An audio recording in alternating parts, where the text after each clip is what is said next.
Hey, it's Clay, and this will be a video chart on ticker symbol VTL. We will take a look at the 30-minute time frame.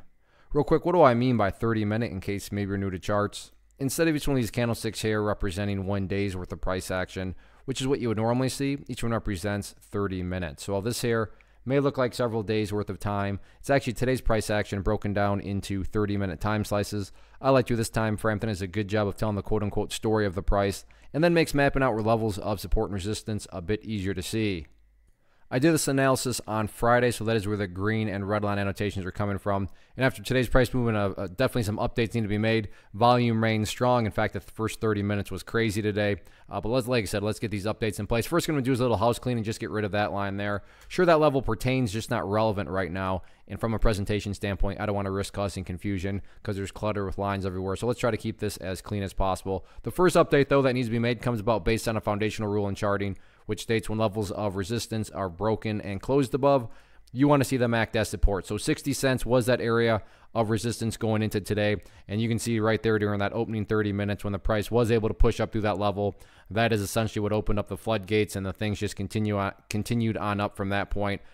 After all of this has said and done, though, kind of just the power of charts, and this will mean a little bit more to those of you that watched the video from Friday, but I talked about right up here around 70 cents being an area of resistance, and sure enough, after all the dust had settled, look at right where the price closed, right at 70 cents. So because the price ultimately did close down right at that area, still got to be considered that near-term level of resistance. I would definitely agree that 70 cents was weakened up today as resistance. However, given where it closed, in my opinion, at least, you still got to consider that near-term level of resistance. Although now that we have more data, it's looking like more so the general level of resistance going to be right up there around 85 cents. I get it, the price did go up above there today, but there's also a couple of instances where the price didn't quite go up that high. So I'm just trying to split the difference and kind of find a common middle ground. So in my opinion, 85 cents is more so that truer level of resistance, meaning if the price can get up there and get a high volume break of it, to me it would not be shocking at all to see the price get up through that 92 cent mark. However, as of right now, before we start talking about any doing battle with 85,